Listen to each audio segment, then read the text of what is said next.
Hello, everyone. Welcome to this webinar with LemFi. My name is Chidera, and today the webinar we're having is Navigating Studies in the UK with Toyyib.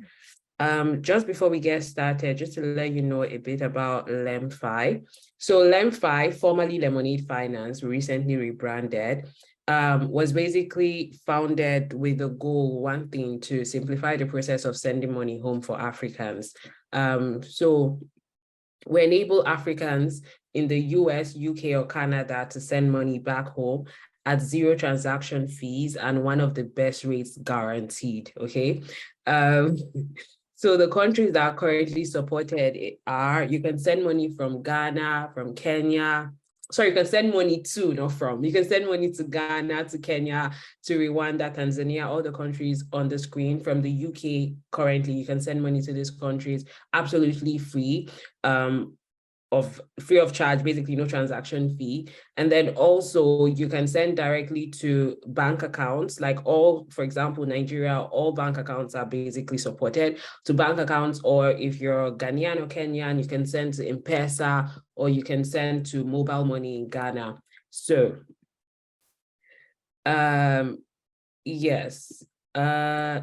To download the app is currently available on the Google Play Store and the Apple Play Store. If you scan the code on screen now, you can download the app. And also there's a special bonus for this webinar, for being a part of this webinar. So if you visit the Play Store, Apple Play Store or Google Play Store, you're gonna find the app LemFi, or if you scan the QR code on screen, you'll be able to download it. And if you download it and use the referral code webinar today, you're going to get £10 cash back on your first transaction above £100. So what that means is if you send £100, we're going to give you £10 back to say thank you for using the app, and you can spend this money.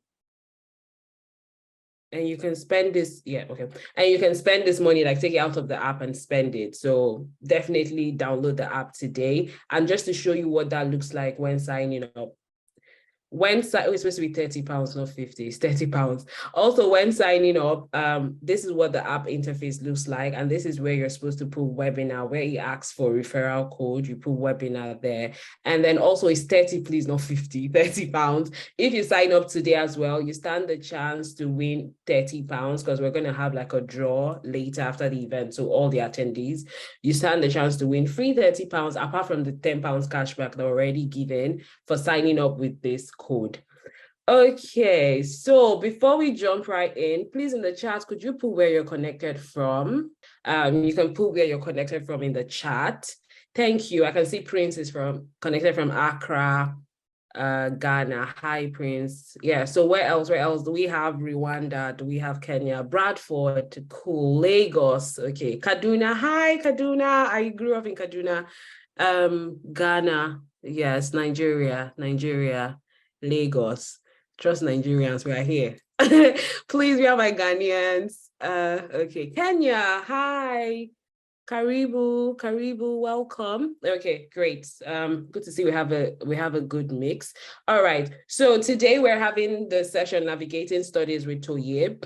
Toyyib is a personal development coach and also like an engineer based in the UK with over a decade of industry experience. And one thing I can say about Toyyib is the fact that he's always like willing to share information that will help other Africans, maximize opportunities in the UK. You can see this. This is clearly evidenced on his Twitter page. If you check it, the handle is on screen, where he shares like helpful tips, personal development tips, and just like stuff to help you navigate life in the UK. So you're definitely in great hands with this session. So without further ado, we're going to jump right into it. Toyyib, please, the floor is yours. Okay, thank you so much. Can you hear me, Chidera? Yes, I can. Oh, thank you so much. Thank you so much for that introduction. Thank you so much for your kind words. Right. Let's make a start. Good evening, everybody. Thank you so much for joining us this evening. Chidera is trying to work so that you can see my face. But I'm here with you live, I'm sure, as we go on, because I want us to, there's a lot to go through in the slides so that we can run through the slides quickly and then we can have enough time for Q&A. So thank you so much for joining us this evening. And hopefully you would have a good time. There is a lot of information that is packed here. I must say a big thank you to Lemonade Finance for LemFi, rebranded to LemFi, for always doing this for us, wanting us to grow, wanting us to develop. It's an amazing thing they do for the community. I'm also doing like a university tour, which LemFi has been supporting. That will be coming back again in September once school is open. So we might be in your school. You never can tell. So that is also happening as well. Thank you so much for joining in. Yeah. So sorry, could you try now? It should work. The video. Yes.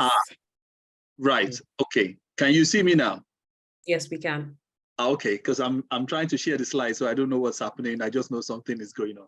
Yeah, so okay. Thank you so much, everybody, for joining in. I'm glad to be here, and hopefully we can go through a lot of things together. Chidera is actually someone that I follow a lot on this as well. She shares amazing information all through. I think, when did I start watching your channel? Probably during the pandemic.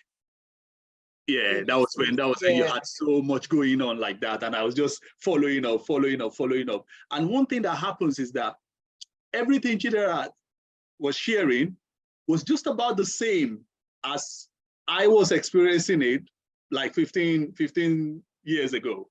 It hasn't changed, and that's what you notice about a lot of first world countries. Things do not move that very fast. There might be slight changes here and there, but you will notice that the golden rules or the golden guidelines are pretty much the same. If you stay along those lines, the people before you, they've succeeded by going through that path. If you follow the same thing, you will also get the same thing. There is no secrets about it. So what we are trying to do tonight is to share as much information as possible, and hopefully, we can make your path of studying in the UK as easy as possible, and we can all excel together. We can all do great things together.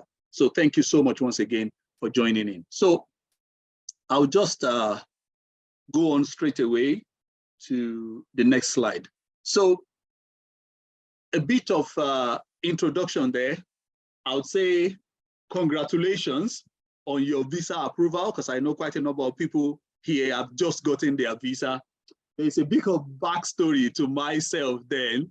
What happened to me when I got my visa like 15 years ago was that I got my visa because my visa was denied the first time, so I had to do an appeal. So when they did the appeal, they gave me the visa around July, but the visa does not start until September. So I had the visa in my hand, tucked under my bed, tucked in my safe, and I kept checking it every day from around July to September. It was really like a crazy experience, because I was like, when is this September date going to come? I'm not traveling everywhere. I'm still stuck here. Okay.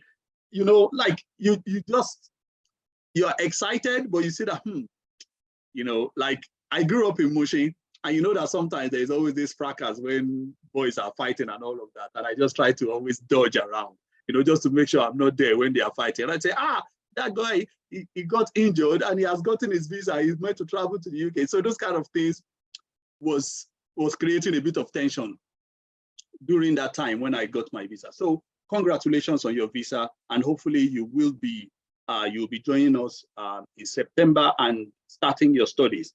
So when I stepped into the country, like I normally say, I didn't know what to expect. In my immediate family, I mean, my dad, my mom, myself, and my siblings, I'm the first child. None of us have actually been on an airplane before up until that time. So I never traveled before. My parents never traveled before. So I didn't know what to expect. I'm the first in my family to do it. So there were so many things that happened, which I will be sharing as much as possible for yourself today, so that you can just share from the experience as well, hold the lessons in your hand, and make sure that some of the mistakes I make, you don't make it as well. So in those time, I've been here now about 15 years. I've made a lot of mistakes. I've learned, I've grown, I've suffered setbacks, I've made progress. But in the end, I would say God has been wonderful. Like I have achieved way beyond everything I set out to do when I decided to come here to study. I didn't even know. I mean, some things happened. I was like, wow. So this is also part of what can happen. I didn't plan for so many things. But as we learn, as we grow, and the big thing is there is also having open mind. Be ready to take in as much information as possible. The things that you don't know, ask. People will willingly, they will gladly show you what to do. So my name is Toyyib Adelodun. I do life coaching and motivational speaking. I've been working in UK construction for over 10 years now. And like I started, as a laborer, and I ended up in project management. It was a long tussle, like just learning and growing, just always having that open mind to always want to learn. And that is how I found myself where I am now. So what I do a lot on all my handles is that I share everything I come across along the way. Whether you see on my Twitter handle or my Facebook handle or my Instagram handle, everything that I know that I picked up along the way, anything that I see that is beneficial, I just share, because I know that if we know better, we will do better. If we have information can lead to so much transformation. And that's why I try to share as much as possible. So over the last few years, I've been helping a lot of people with their applications, with informations, work, different kind of things, just to help us progress and get to that next level. Because one thing I found out growing up where I come from is that if you don't have mentors, if you don't have people to show you the way, a journey of like 1 year can take you 3, 4, 5 years. If you don't have someone telling you, go this way, go this way, go this way. And something happened to me. My parents were passionate about education, but they didn't go to university. So quite a number of things that they were not exposed to, I have to try and figure it out myself as the first child. I just had to learn. I just had to say, okay, this is where my parents can help me up to. What they've taught me in terms of diligence, in terms of hard work, who can teach me something related to academics, who can teach me something related to this, I had to go out and learn it myself. And I think that is usually the case for a lot of young Africans, particularly, young, very, very young people just getting into university, coming out of university. You don't want to make a mistake because you don't have the right information. And that's why someone like myself, I'm always sharing, and hopefully we can all learn and grow. That is a bit of my introduction.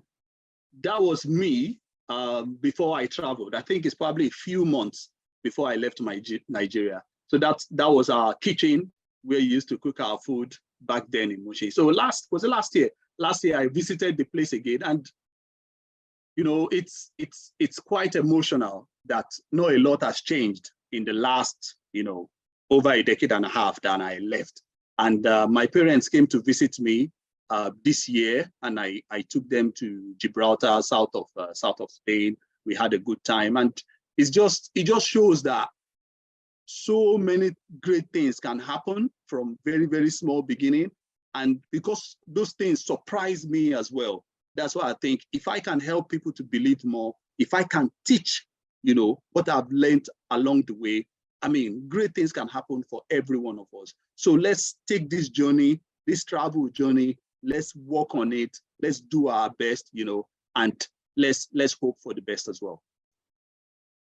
Okay, so your travel to the United Kingdom, congratulations on getting your visa. As we said, your travel to the United Kingdom, with the recent issues with Forex and the Niger crisis, in the last few days, they've been talking about Niger closing out their airspace and things like that. So there's a huge problem with ticket prices. So if you have your visa now, please start looking well in advance. Start checking, all the airlines that are available, meet up with your travel agent. If you have someone abroad that can help you check, let them check websites like Skyscanner and Google Flights, compare as much prices as possible so that you are able to get, the cost is already high. so that you just don't pay crazy prices, you know. What we'll try to do on this slide is that we'll go through you getting your visa from Nigeria, getting on the airplane, what you need to do to settle down, what you need to do with your studies, and what can happen after your studies. So I'll take you through everything like that through the slides. And then after that, we can take as much questions as possible. So one of the things I normally say is that do not overpack. And the reason why I say do not overpack is that there are so many things that you may think you need that you don't really need, you know. So if you pack, you may not need everything that you pack.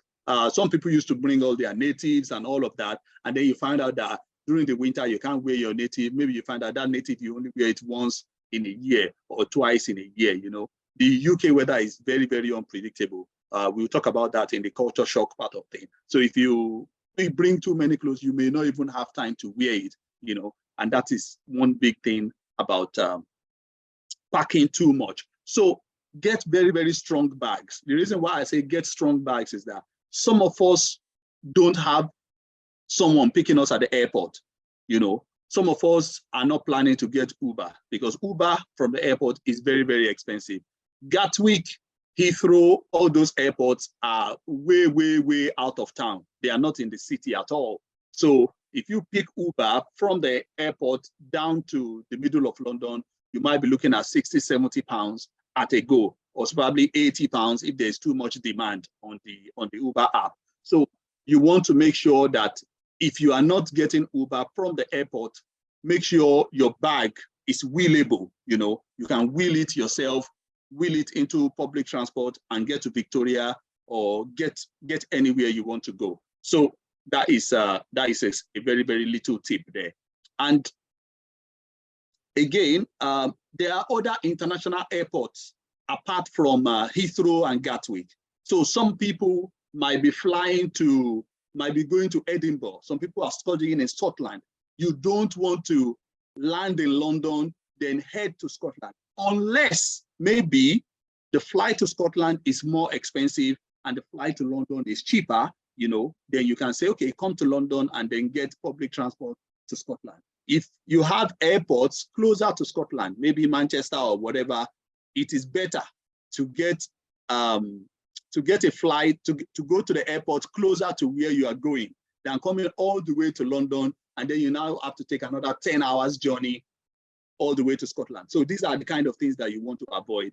Check the closest international airport to where you are going, check the cost, compare it to London cost, you know, and then see if you are able to, you know, use the closer airport, or you have to use London and then get to where you are going from London. Those kind of things, let us all check it. You can do all these checks before you leave Nigeria, actually. So attendants at the airport are generally helpful, you know, and straight away you can connect to the airport Wi-Fi and start using the Wi-Fi to do so many things. We'll talk about some apps that you can download. You can start downloading them right there at the airport. Maybe even when you are waiting at the visa section. I mean, but some people are normally apprehensive before at the border entry. So you can pass the border entry. Once you pass the border entry, download the apps that are useful for you, and then you keep going. So know the city that you are going, know the postcode that you are going. I just put an example of the postcode there, SW6, that's Southwest London 6,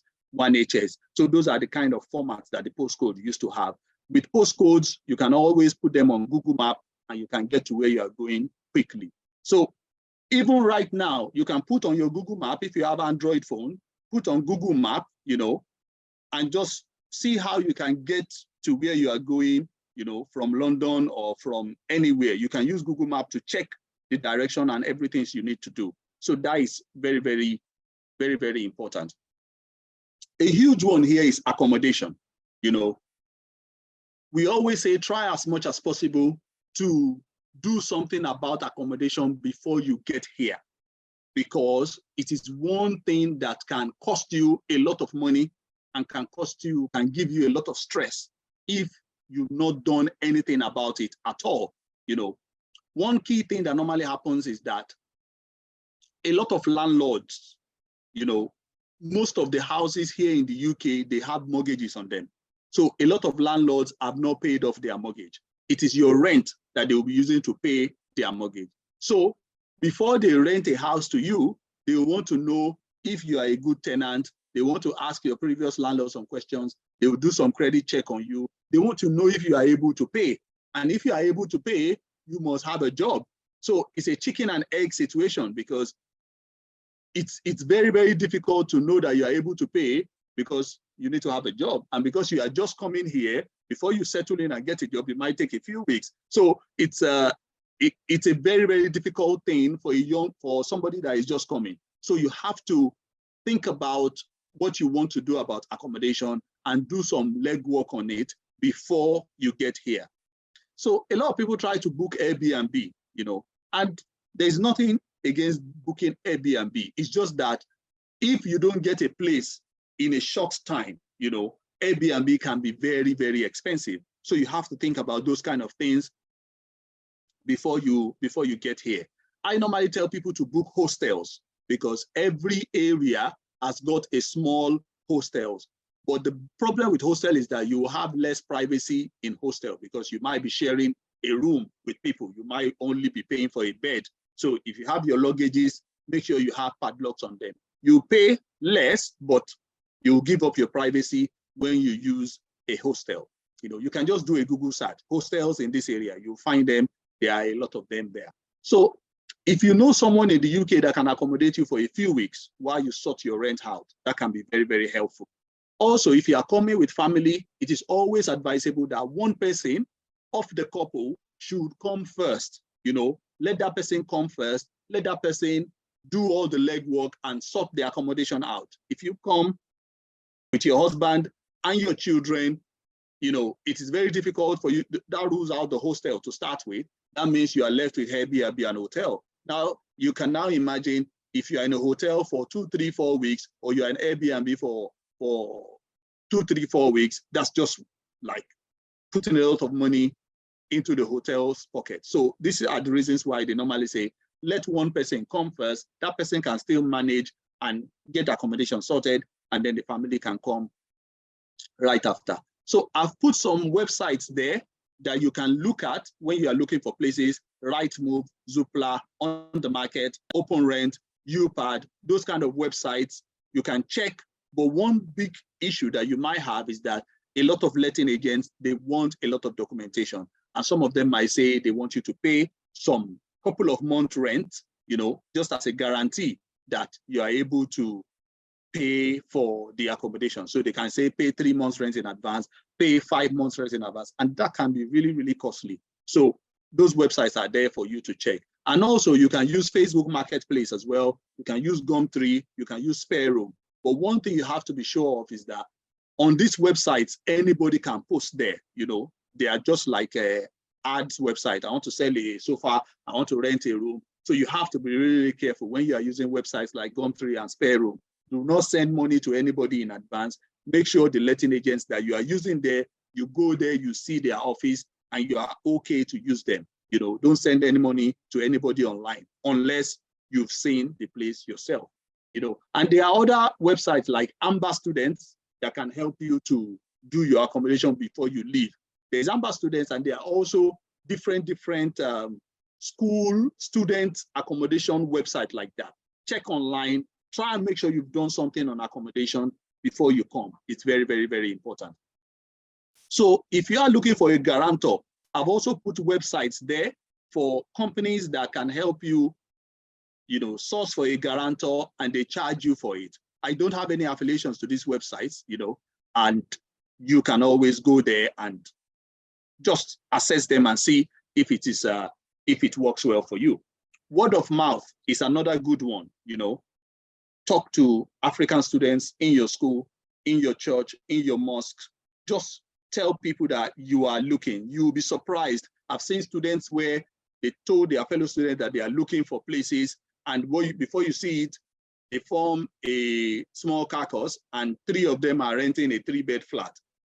Those kind of things do happen. So speak to students as well. One thing about this country is that if you don't stop talking about your problem, if you are not shy about talking about it, someone will, you'll find something, because networking is very, very, very important. So if you have children and you want to check what the school is all about, if the school is good enough, what are the ratings of the school? Are they good? Are they excellent? All those kind of things. I've put a website there as well where you can check for the school. This seminar will be posted on YouTube, I believe. I'll check with Chidera, I believe so. And then the slides as well. We'll put a section there where you can download the slides and use that to for yourself as well as you need them.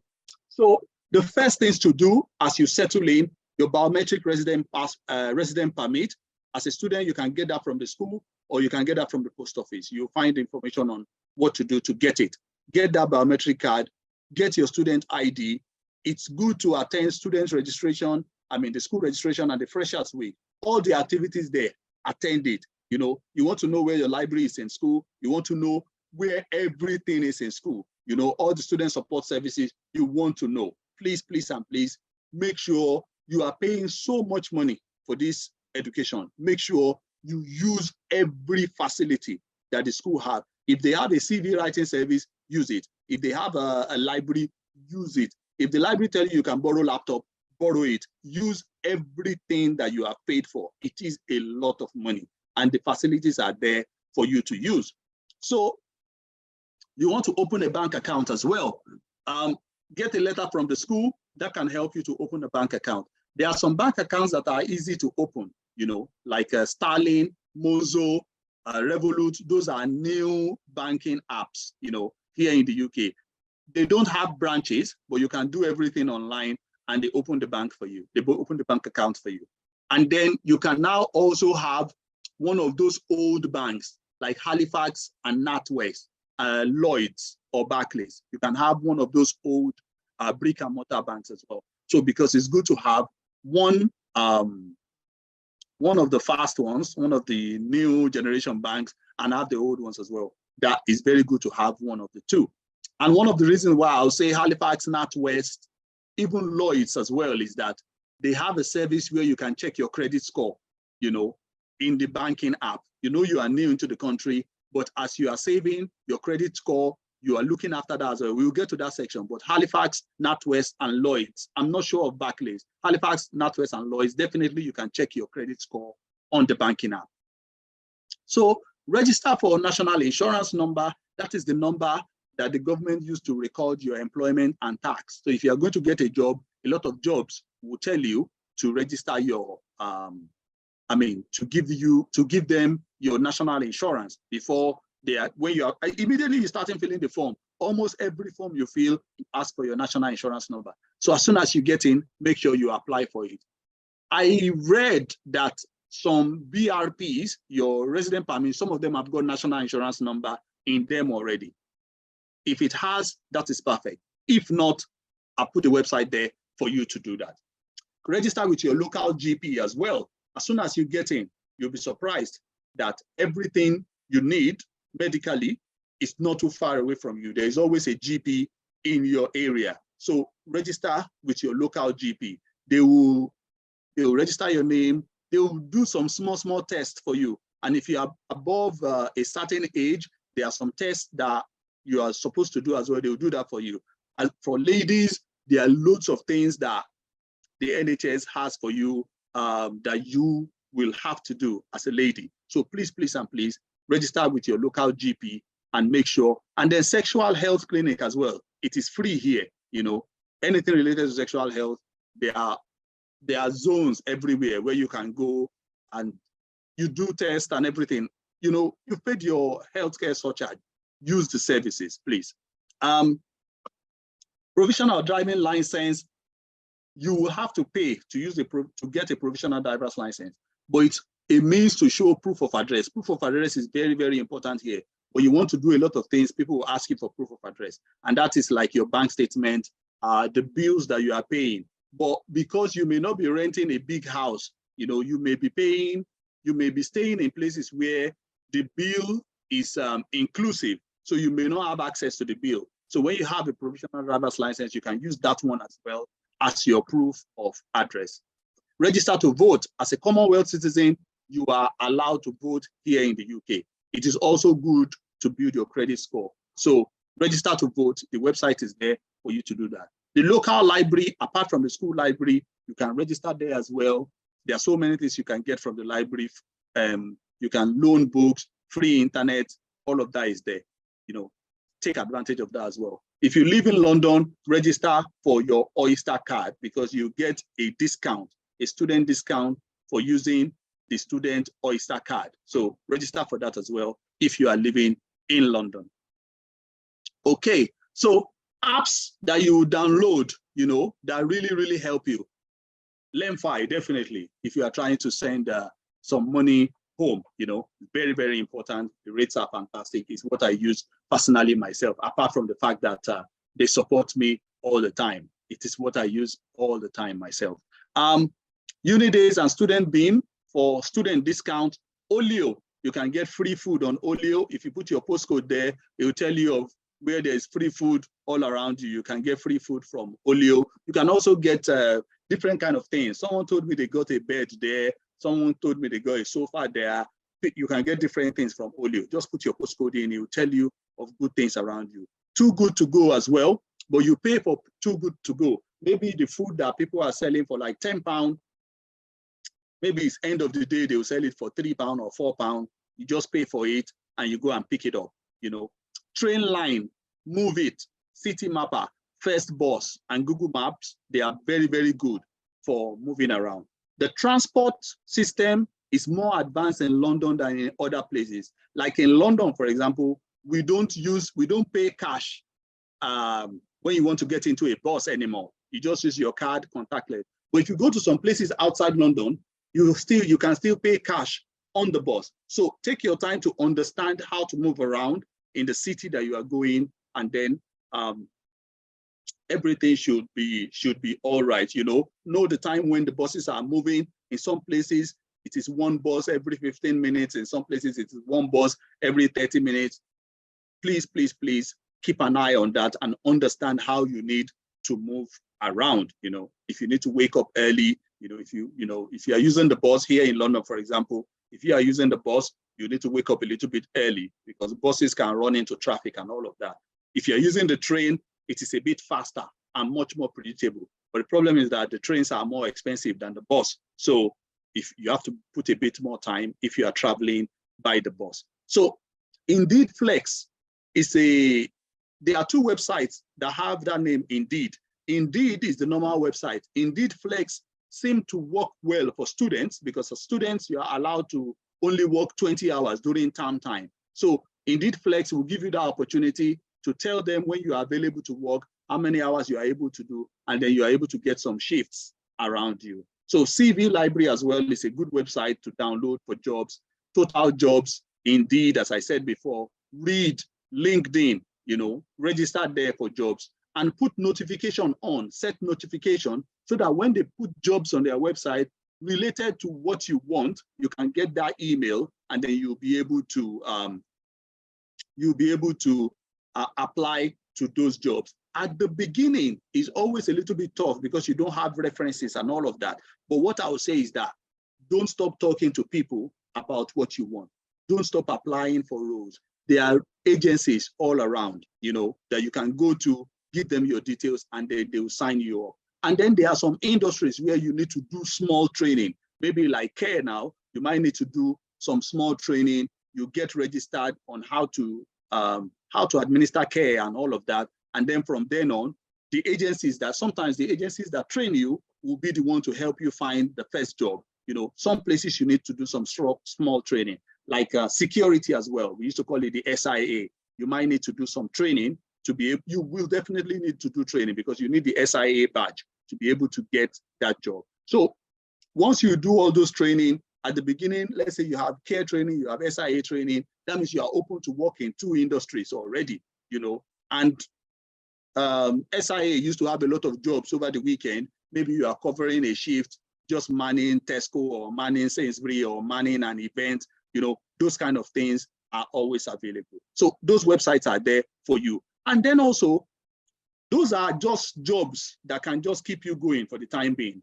The jobs that you need after you graduate as well, you must also start planning for them. We'll get to that in a bit. And BBC weather, and also any other weather app as well. UK's weather is a little bit, you know, very, very tricky. So prepare for the weather as well. Before you go out, maybe you need to carry your umbrella and your jacket at the same time. You need to always check the weather before you leave the house. So I'll just touch on a little bit of culture shocks that you get when you move here. You know, everyone is on first name basis. Even your big boss at work, you call them by their first name. That was one thing that shocked me because you know, we are very, very respectful where we come from. So you don't sa. You know, they find it really, really. Some people find it really, really embarrassing as they just call me my first name straight away. And you know the way we shake people and we bow our head. Some people don't like it. You know, look them in the eye, talk to them straight. That is what they really, really appreciate. Lateness is hated here. Is very, very frowned at. One of the ways to lose your job quickly is to turn up late consistently. You know, there is no, how do I put it? There is no legitimate reason for being late here, except that, let's say, health emergency and stuff like that, because everything is like timed here. So you find out that lateness is frowned at. People love queues here, you know. Everybody queues, whether it's in the bank, whether everywhere, people love queuing. Is a very, very British thing. The weather is also very unpredictable, as I said before. Just prepare yourself, you know. It is what it is, you know. It's sunny and bright now. You can just turn in a few minutes and everything just start pouring. That's just British weather for you. And then during the winter time, it is quite different from where we come from. And you see that it turns dark at like 4 o'clock, you know, like really, really dark. And you think it's like 9 o'clock or something. It's just what happens during the winter. And then there's daylight saving, where we drag the time back for 1 hour. Right now, we are the same time as Nigeria. And during winter, we move the time and then we'll be 1 hour ahead, you know, or Nigeria will be 1 hour ahead. Those kind of things happen, you know, it's normal. It can be quite lonely as well. Yeah, it is. It can be, you know, when you just come in and then, you know, there's this community thing that we normally do that, you know, back home, you know, your 3, 4, 5 tenants that live around your area. Here, it might be very, very different. You can have a flatmate or somebody that lives in your house. When you meet in your house, you say hi, hi, hi. But when you meet outside the house, they are just stuck with their headphones and they are not even looking at you. So you can get those kind of vibes, but just be in a community. You know, we have different communities all around Nigeria, in the UK community on Twitter. You know, there are so many communities that you can join. You know, reach out to people, meet friends regularly, get yourself, make it lively for yourself. Or you will have to do that job. It's not natural in the society like that. You have to make the effort to meet people and brighten up yourself, you know, in spite of all the challenges that you might face. And then the right-hand drive is another thing as well. You know, we drive a different way back in Nigeria. You have a feel for that when you get here. So to your education is the main reason why you are here. That is what your visa is attached to the university. You know, please make sure you are attending classes. The school reports people if you don't attend class. I know it is very, very hard. You're trying to balance shifts. You're trying to, you know, it is difficult, but please attend classes. You know, manage your time well, sleep when you have to sleep. You know, it's a 24-hour country. You can really do so much. Electricity is there, internet is there. So you have to do your best to try and manage your time well so that you are still able to do the bits of work that you want to do and you are still able to do your studies effectively as well. If students fail, the school will write to the Home Office to cancel their visa and get them off the course. I've seen this happen sometimes as well. I mean, to some students in the past.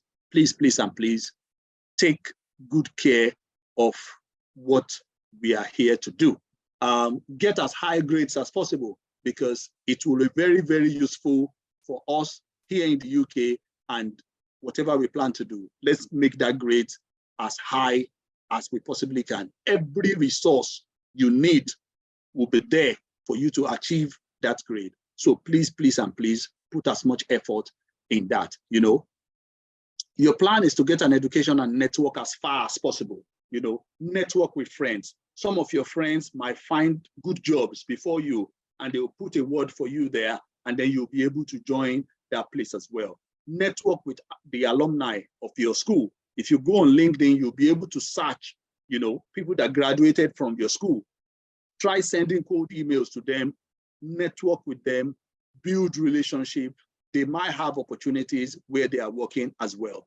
Even in your church, even in your mosque, some people are working as engineers, some people are working as doctors, some people are working in different industries. Network with them, let them share insider experience with you so that when you go to those interviews, it becomes easier. I share everything I know related to construction. I speak to other professionals in banking, in different institutions as well, just to have an idea so that I can share as much information as possible. But please, please, and please network far and wide. The school will always be organizing events related to your course, attend that as well. Look around as well for other professional organizations in your industries that are organizing events. Go there and network and meet people and grow your influence, get as far as you can, because we are here to do maximum, get as far as we can. So please, please, please put that in mind.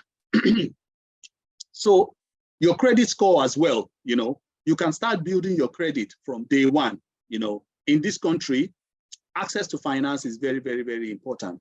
And you notice that every relationship in Britain is based on reference. If you want a job, they want your reference. If you want to rent, they want your reference. If you want to apply for, like, say, credit card, they want to know how you've done with your previous loans that other institutions have given you. So when you come in like that, financial institutions do not know you. Your bank doesn't know you. They just know that, okay, we've registered you, you are a new customer.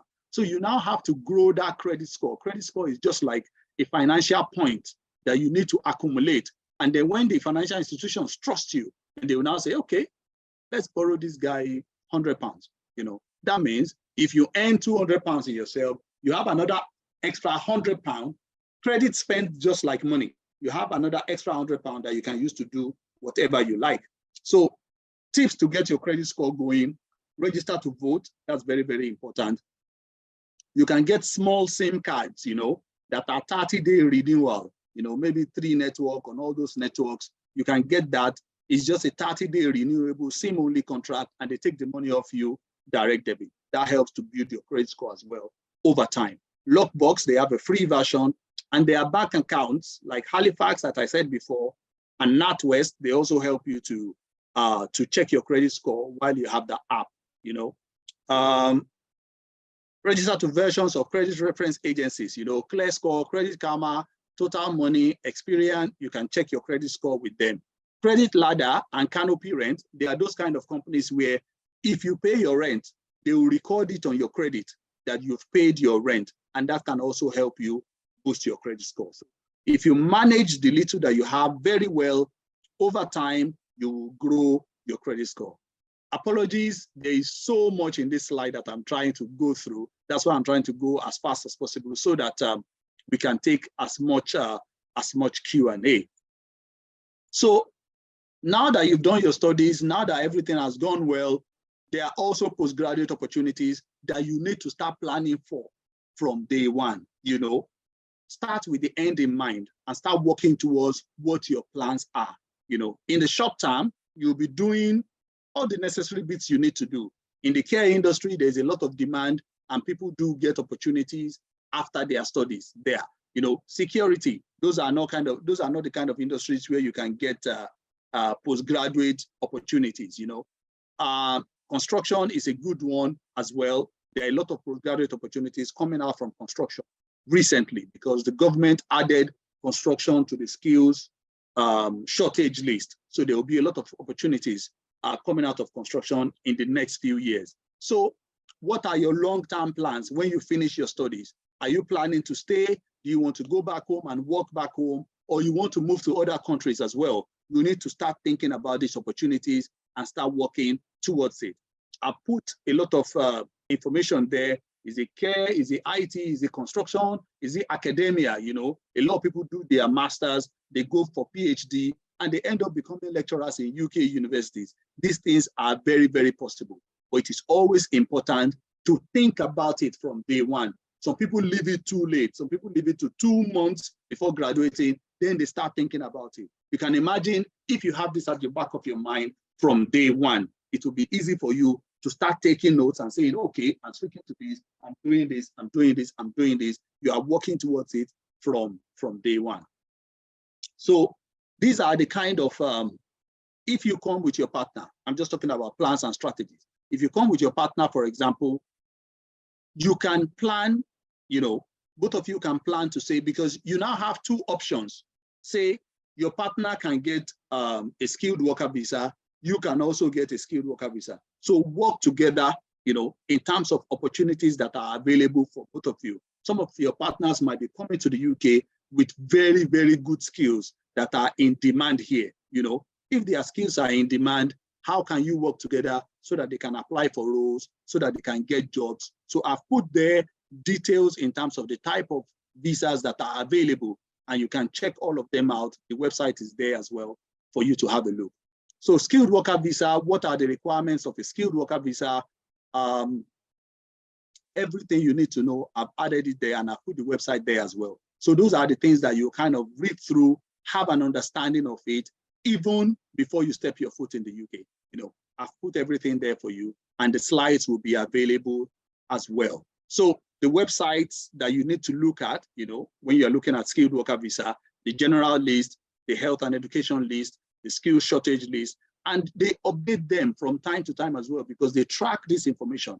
They know where the demands are. You know, construction was not heavily there as well, but now the government has said they will add construction into that list. So those are the kind of things that you need to look out for in terms of what your plans will be after you graduate your studies. Because you might think, I have a 1-year visa, I have a 2-year visa. It is not very, very long. Trust me. Before you say Jack Robinson, 2 years is gone, and you are now thinking, what am I going to do now? So it's good to have that plan in advance and work with people to actualize those plans. So what your prospective employer needs to have, you know, they need to be on the approved sponsors list, you know, and I've put the website there for you to look at the list of employers that can sponsor your skilled worker visa. You know, present ongoing schemes of note, the healthcare workers, teaching, postgraduate teaching opportunity. If you can teach physics or languages, there are opportunities for you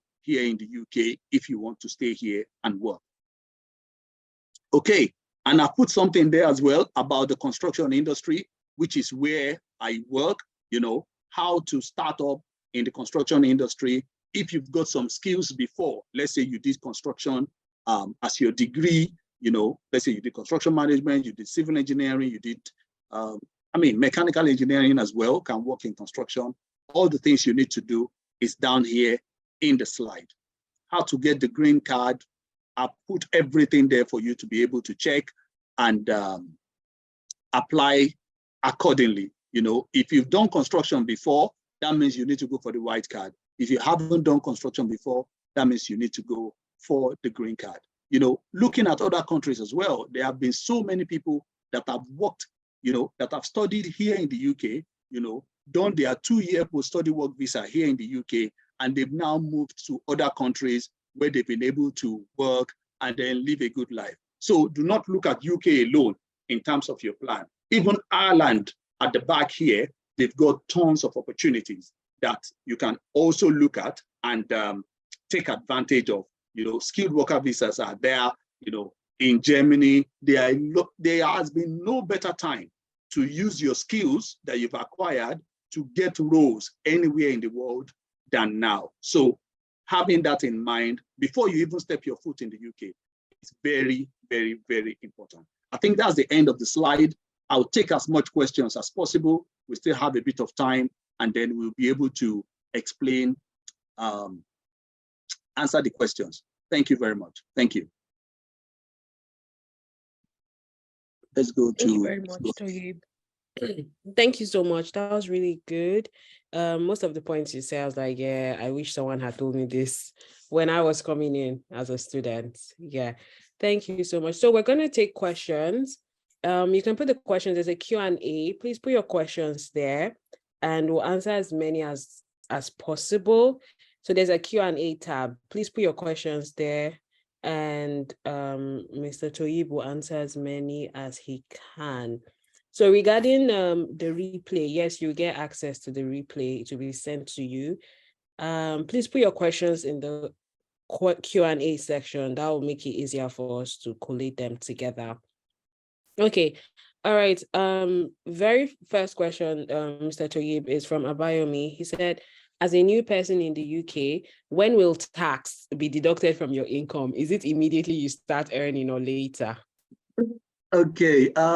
Okay. I've seen quite a couple of people. Oh, Prince, good evening. Good to have you.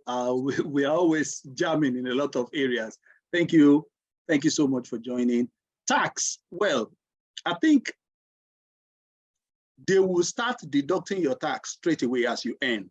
But there is a particular amount that you have to earn before they start taxing you. So what happens is that if they tax you from the beginning, let's say you start working now and they take tax from you, you can always get it back at the end of the year. Okay, from the top of my head, I think it's around £9,000 from the top of my head. I'm not very sure of this number. So let's say, for example, the threshold, because there is a basic amount that you have to earn above before they start taxing you. So let's say it is £10,000, for example.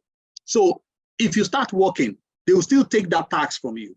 But at the end of the year, if you actually didn't earn more than £10,000, you can get that money back from HMRC.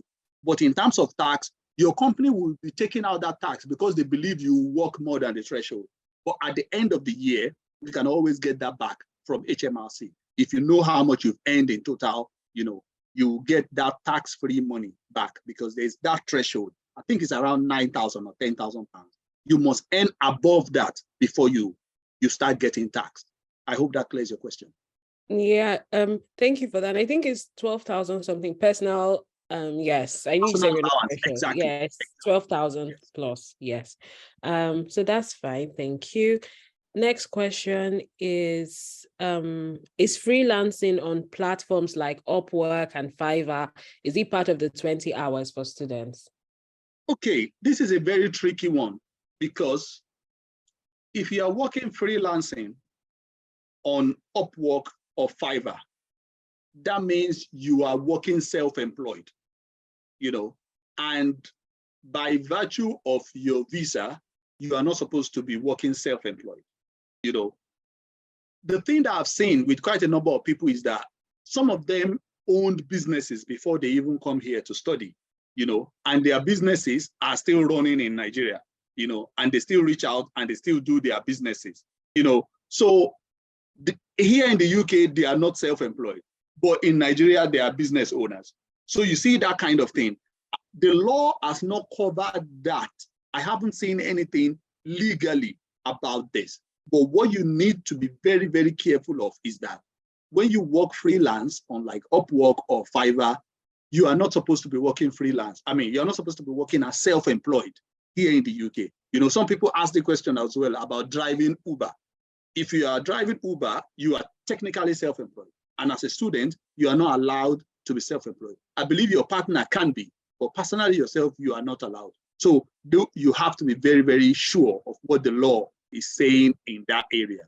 Freelancing is technically you are being self-employed, if you get that clear. Okay. Thank you.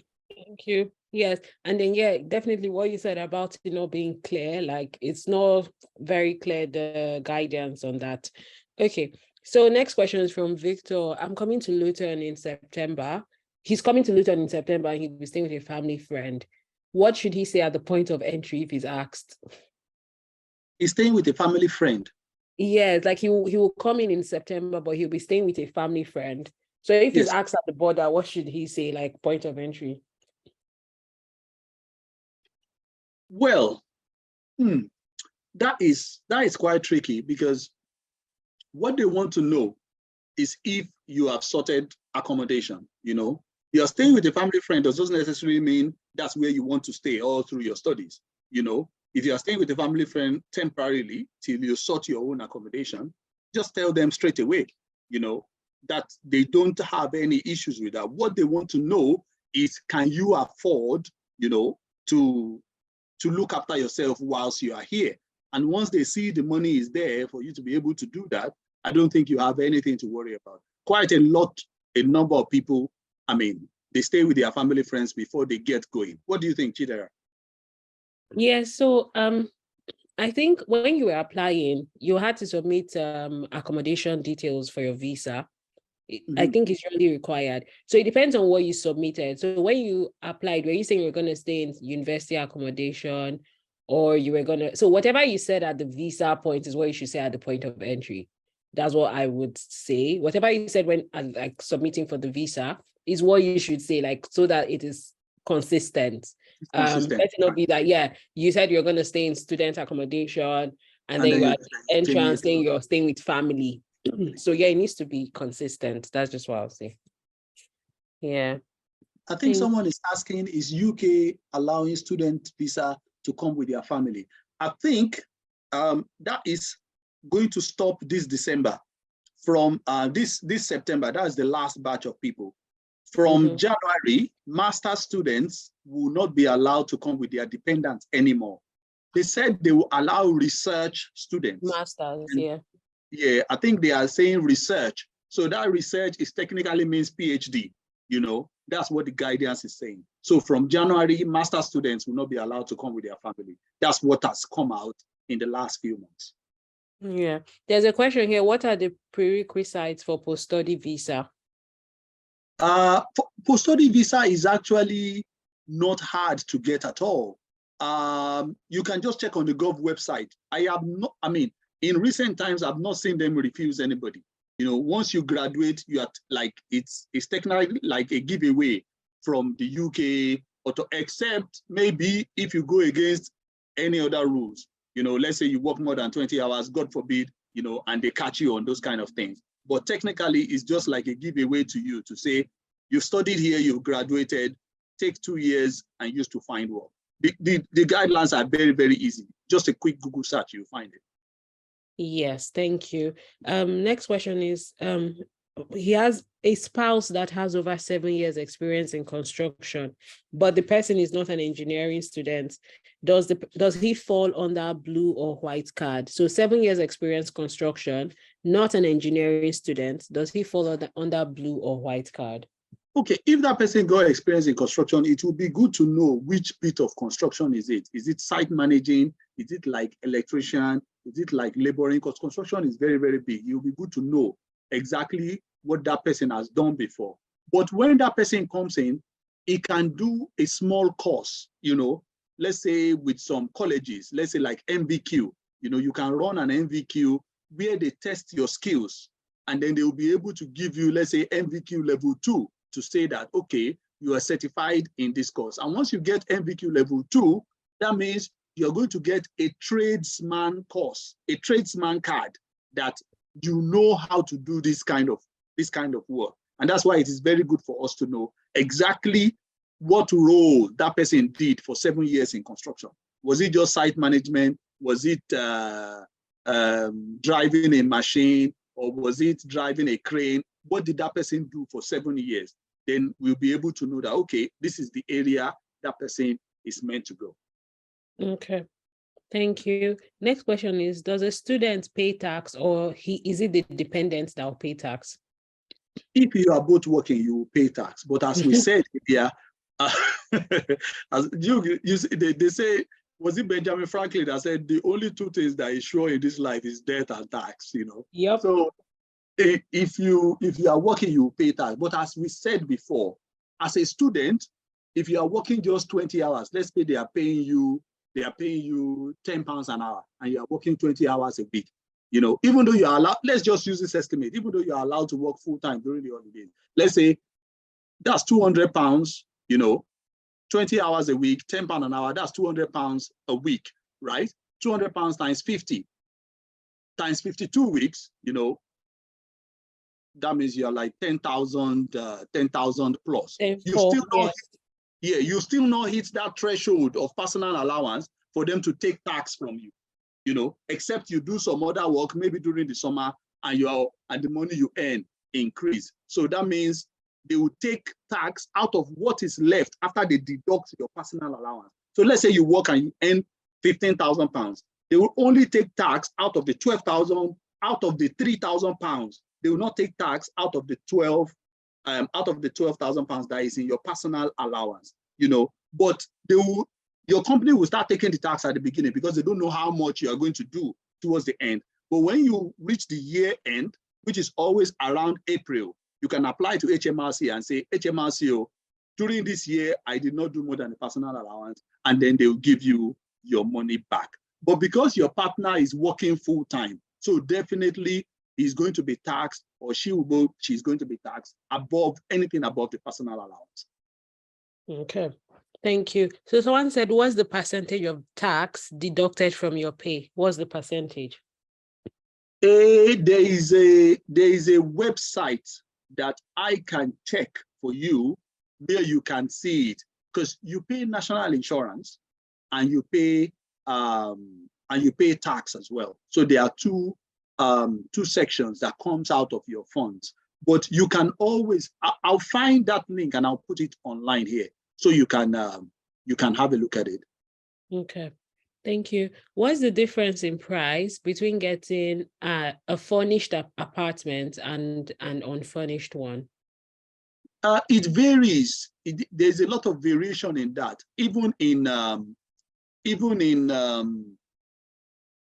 terms of the area that you even work, that you are going to live, there is a lot of variation in that. Like the house in London is much more expensive than somewhere in Birmingham, So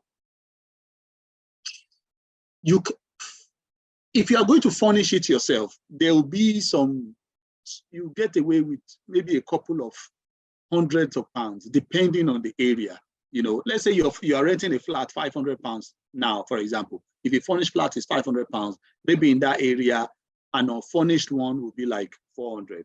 But then the problem you have is that when you are living in that area, how do you move the stuff that you bought in? So it's always very, very tricky. That's why some people try to go for the furnished one, so that they don't, because moving house in this country is one hell of a problem.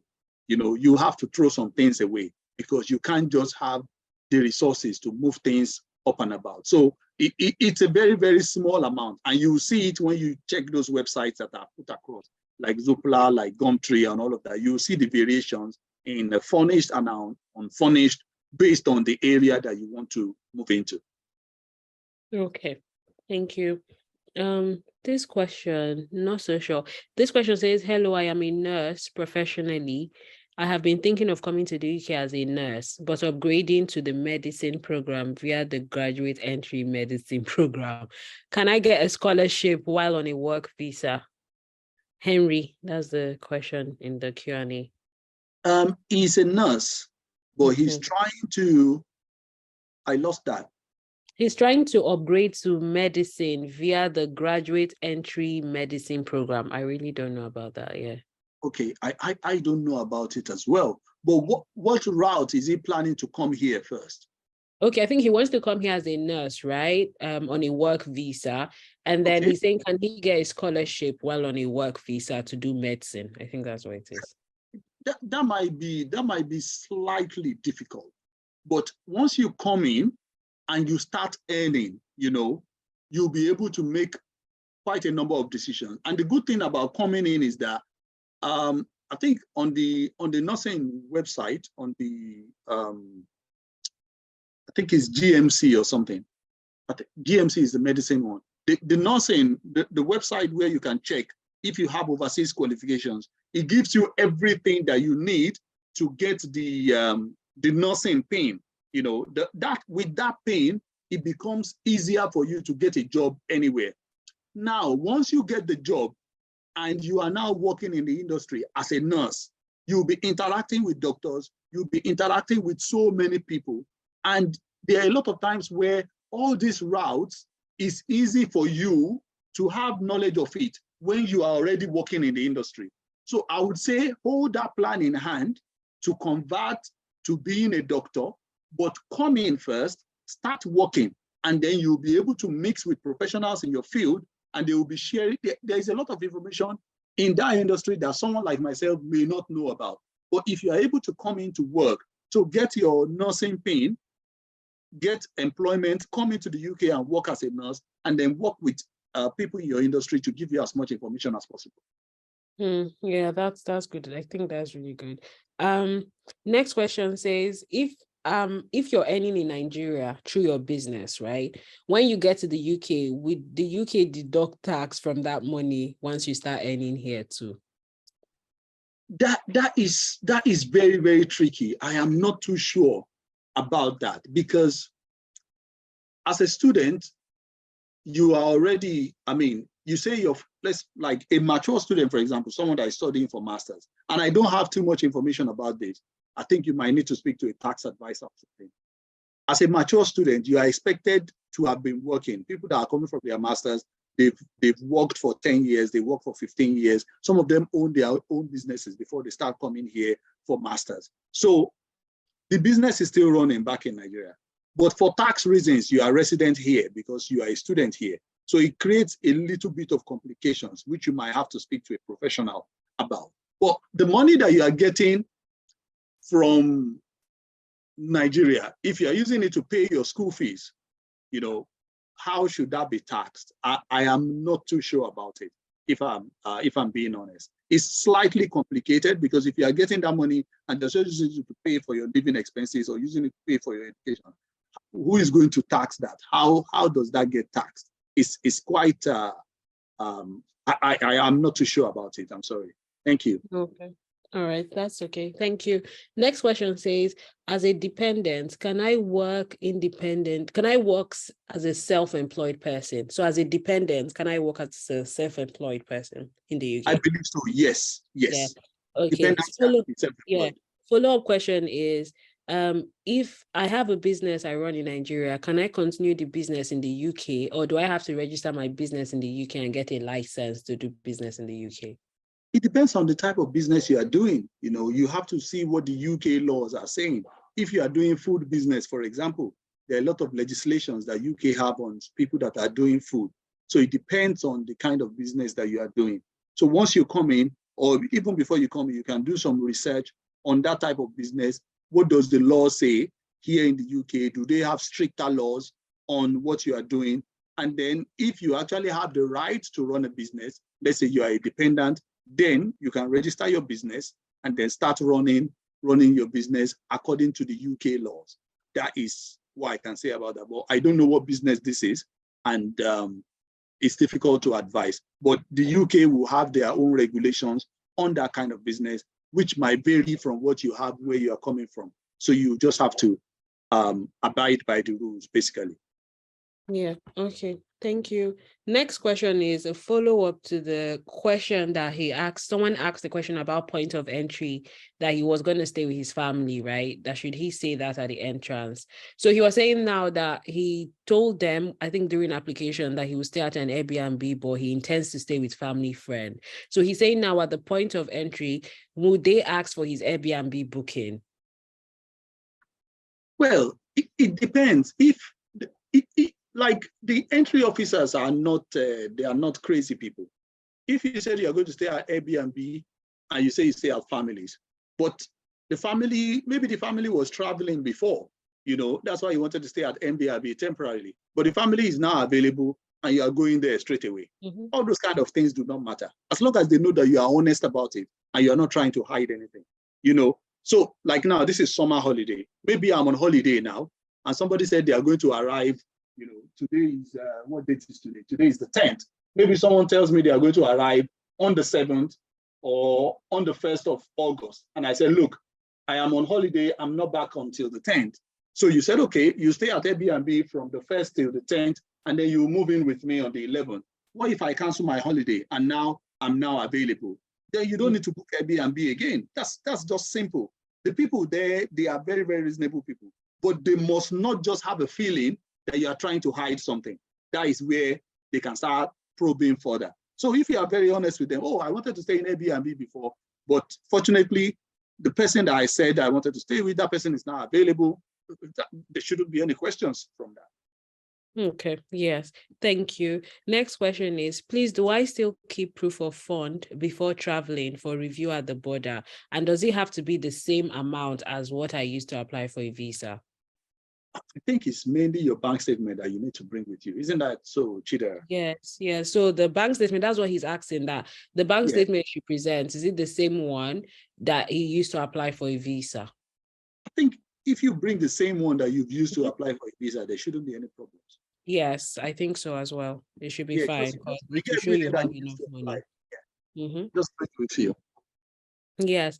Okay. Next question is, I'm in the process of applying for my student visa and I want to bring my children as dependents. Their international passports are still being processed and there is space to fill that in my application. I don't know what to fill. So like her children's passports are being processed. She wants to fill her form for student visa. So now because the passports are not ready, she don't know what to put there. I don't know. I'll say wait though. Because the passport numbers need to come out. Yeah. What do you think? Or if you are going to apply for just yourself first and just put their name in as dependents, there's a section where you can put the name of your dependents in, but it means that they are not applying with you at that point. You see what I'm saying? So you can get your own visa first, and then when their passports come, you can apply for them. Because there are people that, okay, let's say I'm coming now and I'm married, I put my wife's name in the form, but she's not applying with me. I'll get my own visa and I'll travel here. And when she wants to apply, they already have that information that I've put in there that I have a wife, and then she can apply based on that, unless you want to do that. But if you want to apply together with them, you have to wait for their passport, unfortunately. Yes. Thank you very much. Thank you. Okay, someone says, with the new UK policy from 2024, January, can I switch to dependents after my graduation while my spouse take up, no, I don't know, while my spouse take up a master's program? So the person is the person is a student now, right? Yeah. So in January, the person wants to switch to dependent and then their partner will now be a student.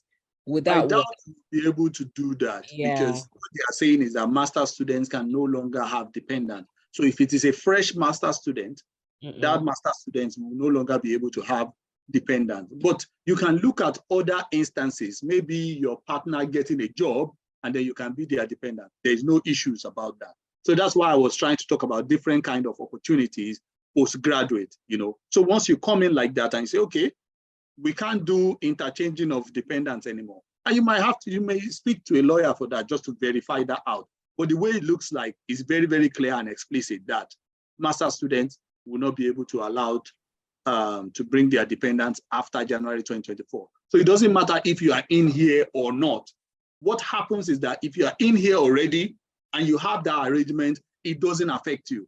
But when you now try to switch, that is a brand new arrangement. That's just what I'm thinking in my head, Yeah. So you might need to consult immigration for that. But I mean, like an immigration lawyer. But I would say look towards more opportunities, let's say in terms of work for your partner, and then you can switch to their dependent. Because I know people that their dependent got skilled worker visa, and then the partner that was a student now became the other partner's dependent. So that is possible.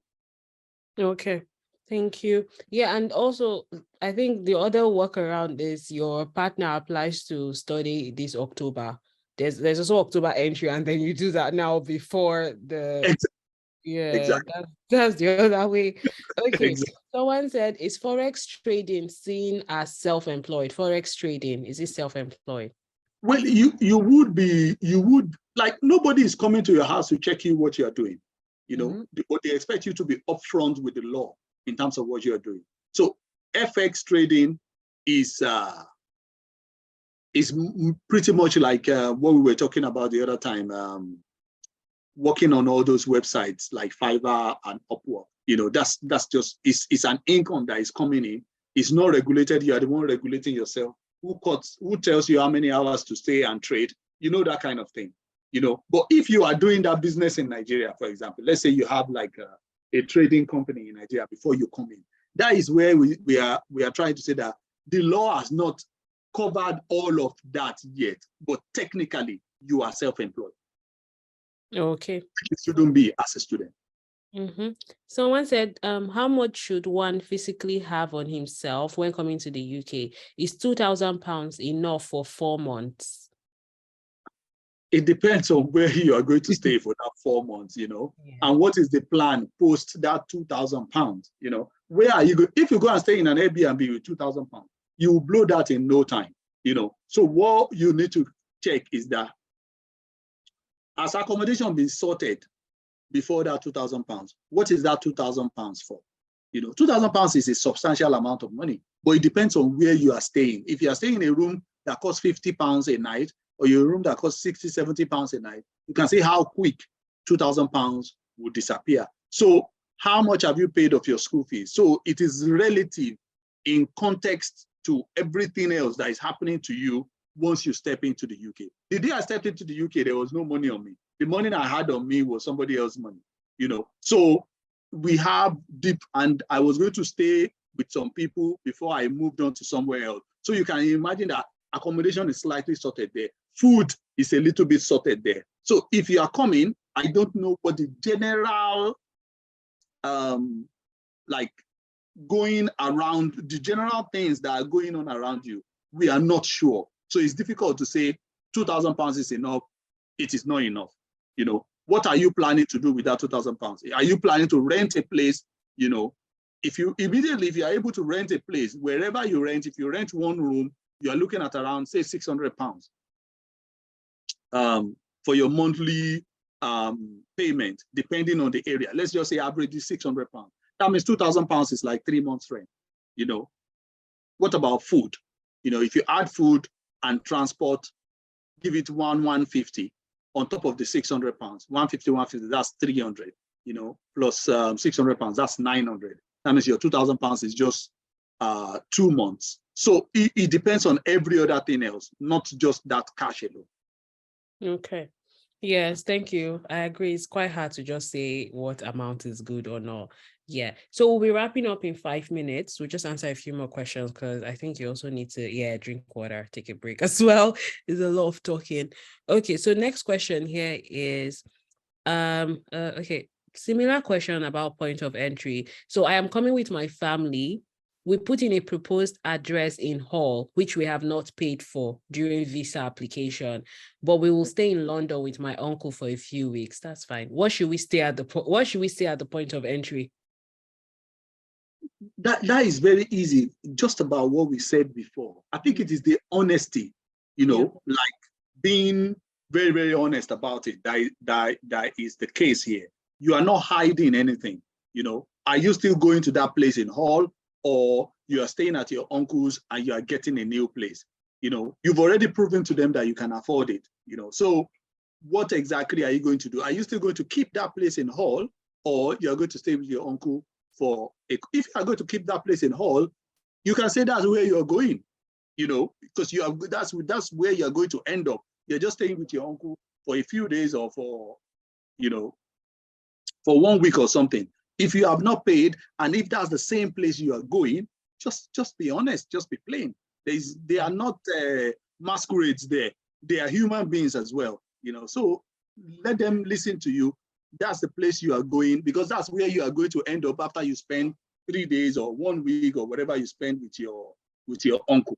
Unless you decide you are no longer going there, you know, then you have to be upfront about what you plan to do. You know. Yeah.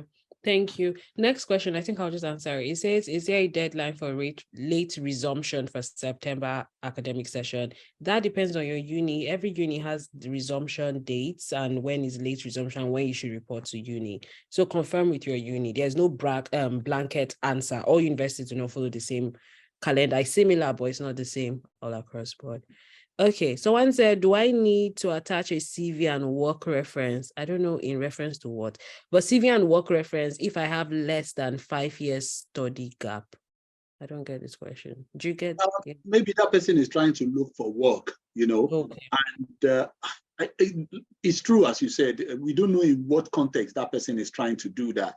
But in whether you are trying to apply for your visa or whether you are trying to work here in the UK, majority of employers or even visa applications, they don't like study gaps. So you have to find something to fit in there.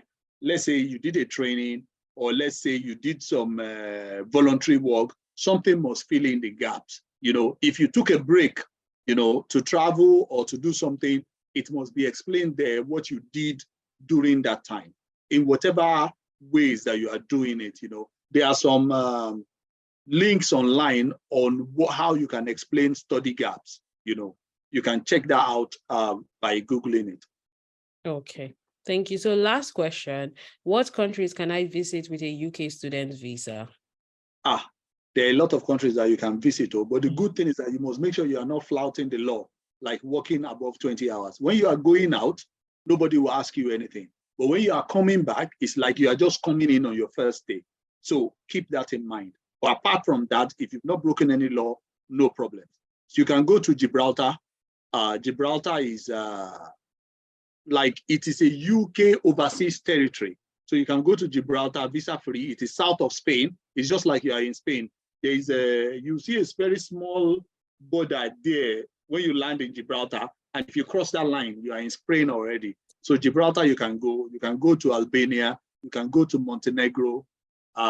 It's all visa free. What other places can you go? You can go to, I think you can go to Kosovo as well. It's visa free. At least you've got about 3 or 4 there where you can go. They are having a very, very nice summer there now. I mean, Albania is relatively cheap. I've been there myself. It's very nice coast, Mediterranean coast and everything. You'll have a good time there. Okay. One thing I think we forgot, I mean, I wouldn't say we forgot, but we've touched on it as well, I'll bet a little bit, was accommodation in terms of cost. London is very, very much more expensive than other areas, and if you look at those websites that I've put there, Rightmove, Zoopla, and all of that, just find the postcode of your school, and put that postcode in the Zoopla search engine and just take 1, 2, 3, 4 miles from that area, and you'll be able to check how much accommodation is in that area. Food, I mean, Chidera would say as well, food is, you can always cut your coat in terms of food. During our time, we just go on, we go on serious rations of bread, beans, milk, those kind of, you can't go over the line with that. But if you want to start eating our local food, you want to start making pounded yam, or you start making gari and all of that, that is when you start paying premium for food. Transport, it depends on where you are. In London, if you use the bus, it is relatively very cheap. But when you start using trains, then you start paying more. So all those bits of research, you can actually do so much having that information before you even step foot in the city at all. Once you calculate food, energy prices have gone up now because of the recent war in Ukraine and all of that. But if you are renting a place in a flat, a lot of times it is all inclusive with bills. So know that. But if you are renting a flat, that means you will be the one paying the electricity, the gas, the water. If you are renting a whole flat for yourself, most times it is exclusive. The bills will add on to the rent as well. So all those kind of things are the information that we can check and get knowledge on before we even step foot in the place. And students are exempted from council tax depending on the council. Some councils will say the student is exempted, but the partner has to pay some small portion. Some councils will say if the student's name is on the letting agreement, then the student is exempted. Some councils will want to check the adults in the house. So those kind of dynamics, there's so much to soak in, but we will, LemFi is always here supporting this kind of events. We'll be doing as much more of it. Then I'll be taking as much questions as I can all the time. Hopefully we'll continue to help each other on this journey that we've embarked on. Thank you very much.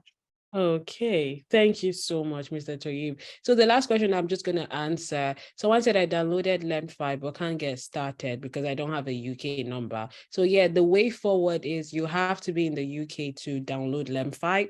We only support residents of the UK, US, or Canada to send money back home. So if you're outside of these 3 countries, you can't sign up on LemFi. So when you come to the UK, please make sure to download LemFi. Yeah, and don't forget to use the referral code webinar if you sign up to get £10 off your first transfer above 100, and also stand a chance to win £30 from today's webinar. So that will be all for today. Thank you so much for your time, everyone. Thank you so much, Mr. Toyyib.